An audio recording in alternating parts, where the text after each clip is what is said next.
Welcome to the Dup Dive. We're jumping into some really fascinating technology today. It's driven by something we're all facing, the global water crisis. That's right. We got a request focusing on, well, household independence, looking at these devices called atmospheric water generators or, air fountain systems. And it's an urgent topic. The sources we looked at, they ground this conversation Yeah. immediately in stark reality.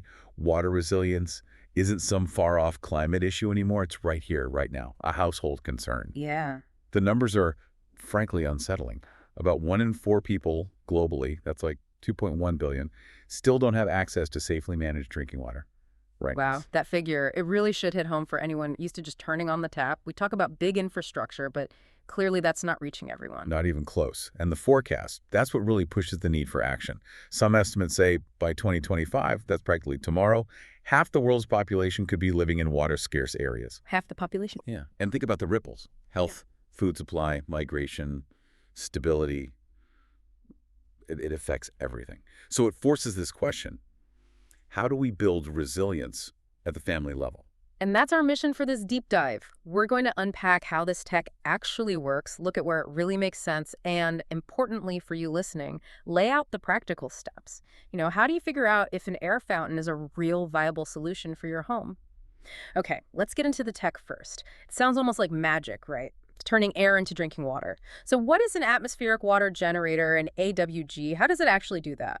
Right, so an AWG at its core is just a device built to pull water vapor out of the air around it.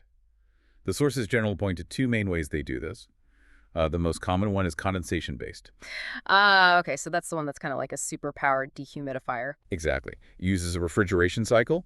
It cools the air below its dew point, the temperature where water vapor naturally turns back into liquid. Then it collects that liquid water. It works well, but like we'll get into, it uses a fair bit of energy because you're running a compressor. Okay, and the other method, desiccant systems. Sounds a bit different. Yeah, they work differently. They use what are called hygroscopic materials. Think of those little silica gel packs, stuff that just loves to grab onto water molecules. Right. So these systems use materials like that to soak up water vapor from the air, sometimes without needing to cool it first.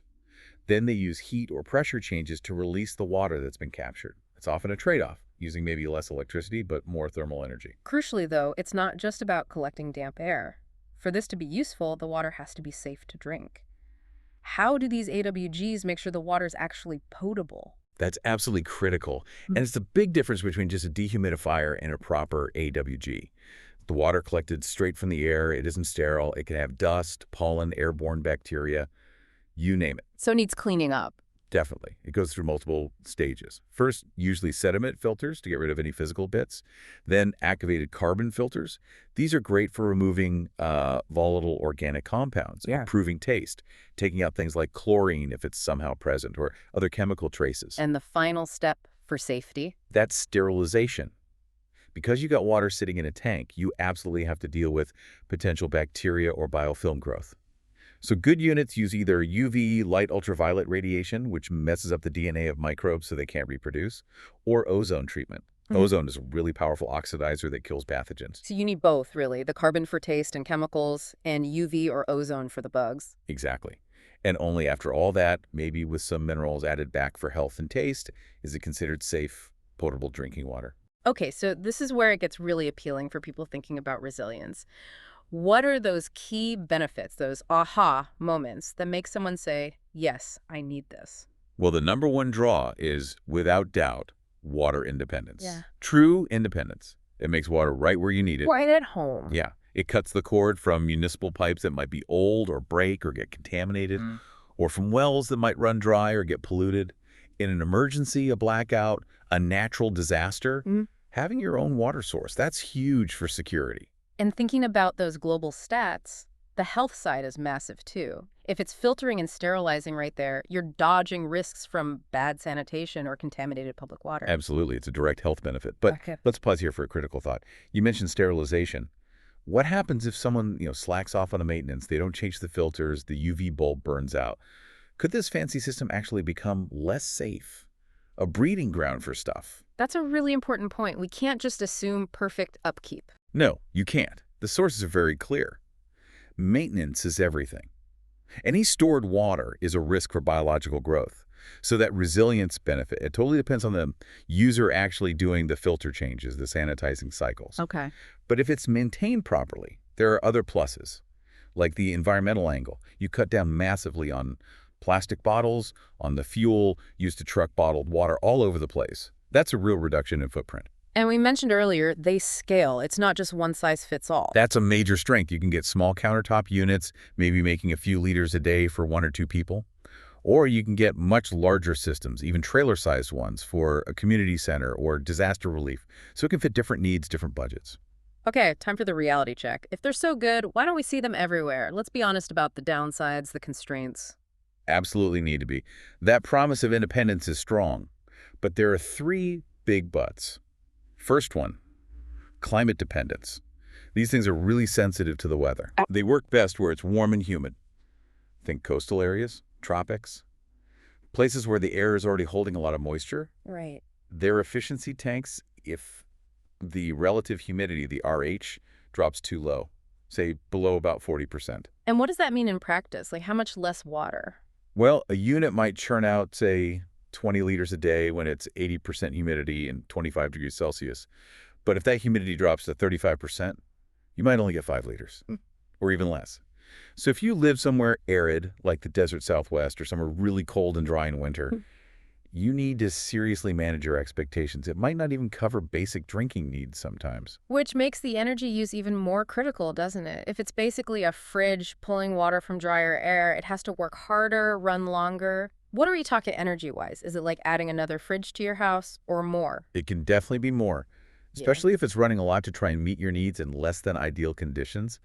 Energy use is probably the single biggest hurdle for day-to-day operation. It's the main running cost. Okay. That's why you have to look at the efficiency metric. Yeah. Kilowatt hours per liter, kWhl. Good systems might get down below 0.5 kilowatt hours per liter. Bad ones could be much higher. Can you put that zero point 0.5 kilowatt hours per liter into perspective? What does that look like on an electricity bill? Okay, let's do a quick calculation. Say a family needs 20 liters a day, and they have a pretty efficient unit running at 0.5 kilowatt hour per liter. That's 10 kilowatt hours of electricity per day. Right. So over a month, that's about 300 kilowatt hours just for water. If you pay, say, 15 cents per kilowatt hours for electricity, you're adding maybe $45 to your monthly bill, minimum. If your electricity is expensive or it's not very humid and the machine runs inefficiently, that cost can easily double or triple. Suddenly, the upfront cost feels small compared to what it costs to run. And then the third limit, the upfront cost itself, plus that ongoing maintenance we talked about. Exactly. It's sophisticated tech, so it's not cheap to buy initially. And you absolutely must budget for replacing filters, maybe UV lamps or ozone parts down the line, and keeping it clean. If you skip that, water safety goes down and efficiency drops, meaning your energy bill goes up. It's a vicious cycle. Which brings us to the practical side. How does someone listening take all this, the potential, the risks, and actually make a plan? How do they decide if it's right for their situation? Right, the actionable steps. It starts before you even look at machines. Step 1, climate and needs assessment. This is non-negotiable. You have to check your local climate data. Where do you find that? Look up historical weather data for your specific area. Average relative humidity, average temperatures, especially during the driest or coldest months. Lots of weather websites or climate data portals have this info, often for free.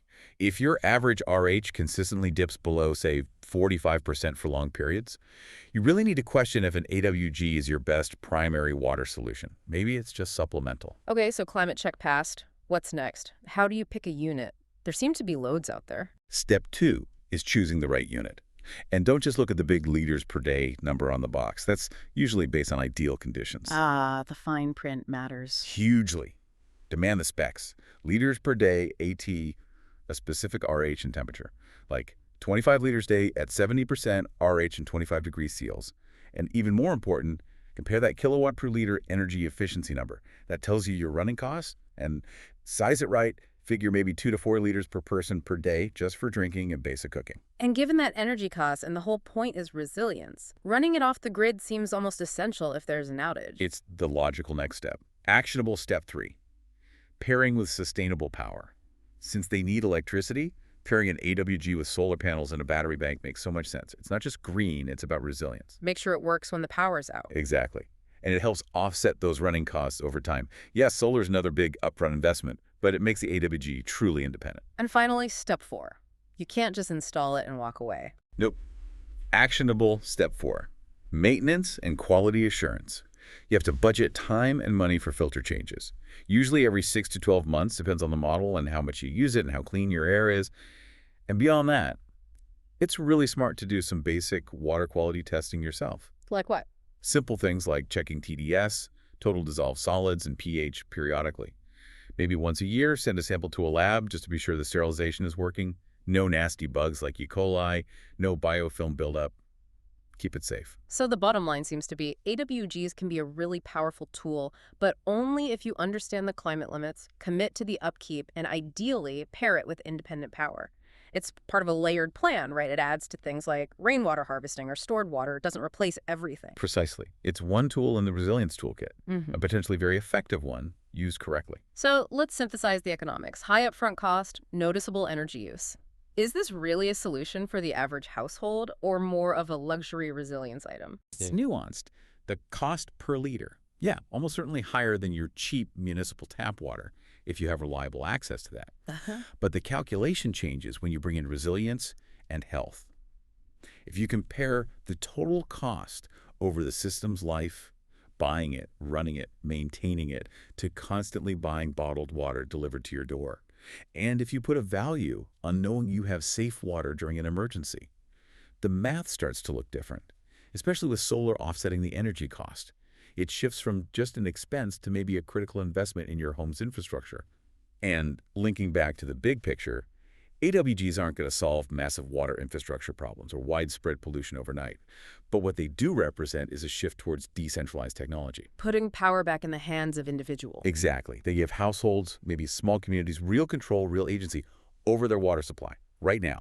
They allow people to adapt now while the big, slow systems try to catch up with climate change and other pressures. That shift in power, that agency is really important. It's individuals securing that most vital resource. A powerful tool, as you said, when used smartly. Absolutely. Which leads us to our final thought, something for you to chew on until our next deep dive. We've talked practicalities, tech, the costs, but think bigger for a moment. If getting secure water increasingly means households buying and running their own tech, like AWGs, what does that do to the role of our shared public water systems? Does more household independence push governments to keep public water high quality and fair for everyone, especially those who can't afford the private tech? Or does it maybe let them off the hook a bit? Does it risk creating a two-tiered system where some have secure water because they can buy it and others are left more vulnerable? Something to think about as you, perhaps, check your own local humidity levels.